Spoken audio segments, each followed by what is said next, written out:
Psychoanalytic movement was propelled in the Department of Psychology at Clark University in Worcester, Massachusetts. Freedom from slavery was 50 years old, and history at this time has recorded a total of 2,239 lynchings of Black people in the U.S. Racial discrimination became a regular thing and was evident everywhere. Between 1876 and 1920, only 11 Blacks out of 10,000 had earned a PhD degree in the U.S. Edward S. Bouchet was the first to receive a doctorate degree in philosophy at Yale in 1876. Joseph Jastrow was the first to receive a doctorate in psychology in 1886, and finally, Francis Cecil Sumner became the first Black man to receive the doctorate of philosophy and the degree of psychology. During his childhood, Francis Cecil Sumner received his early education in Virginia and New Jersey, but didn't receive much formal high school education, since education of the minorities were rare in the 1990s. Instead, his father advanced his education through intense reading and discussion through a wide variety of subjects and providing him old textbooks and other books of sorts. In 1911, 15-year-old Cecil Sumner has written an exam and was able to attend Lincoln University. In 1915, at age 20, Sumner graduated with a magna cum laude with special honors in English, modern languages, Greek, Latin, and philosophy. Sometime during 1904 through 1905, the president of Clark College, G. Stanley Hall, expressed his liberal attitude towards racism and openly solicited Black students to enroll in Clark College. Clark College at that time had a close relationship with Howard College, and soon entrance exams were open to numerous Black colleges. In spring of 1915, Sumner was accepted to Clark College, where he pursued a passion to become a writer. Sumner attended Clark College from 1915 to 1916.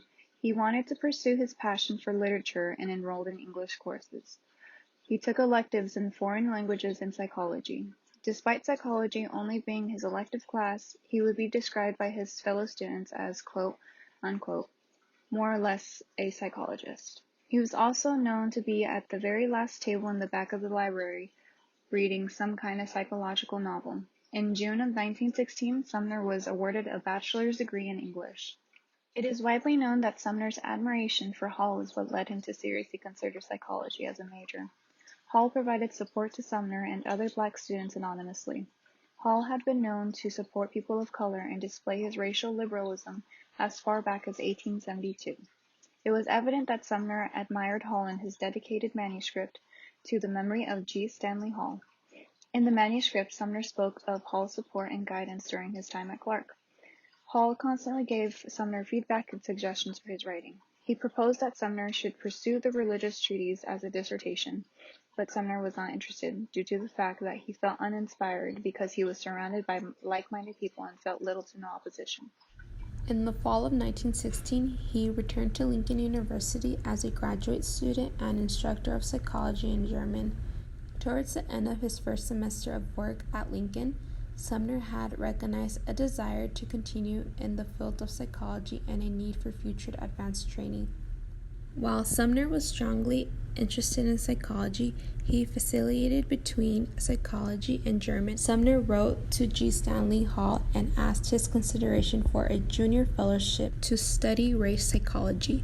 Sumner received his M.A. degree from Lincoln in June 1917 and has been accepted at Clark with a fellowship as a senior scholar in psychology.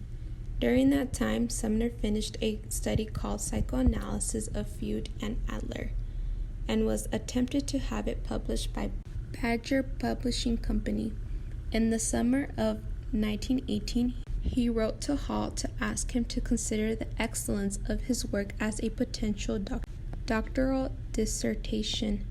Before he was able to obtain a response from Hall, Sumner was drafted into the Army. Sumner's unit remained in France until mid-1919. After returning to Clark in the fall of 1919, Sumner defended his doctoral dissertation and received his doctorate degree.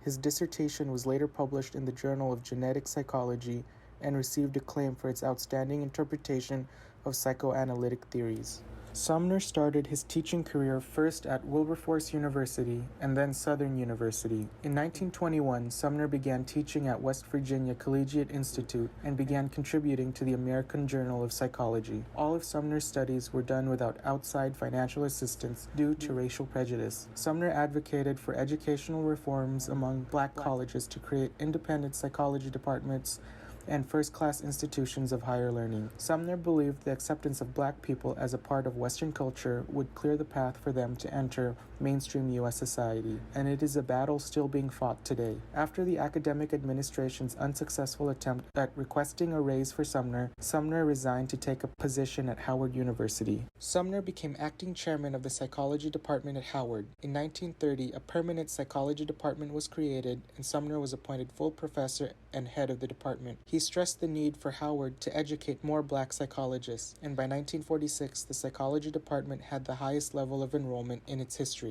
Sumner had an interest in exploring the relationship between psychology and the law. Race still plays a role in the criminal justice system today, and his research pioneered this topic of psychology. He conducted studies assessing the attitudes of blacks and whites towards justice and developed procedures to better administer justice. Sumner held memberships in the American Psychological Association and other academic organizations and fraternities. In 1954, Dr. Sumner suffered a fatal heart attack while shoveling snow. He played a monumental role in the development of black psychologists and exhibited great dedication to the discipline of psychology. His personal experience with racial prejudice, push for educational reform, and the study of psychology and race leaves lasting impacts still being explored in modern psychology.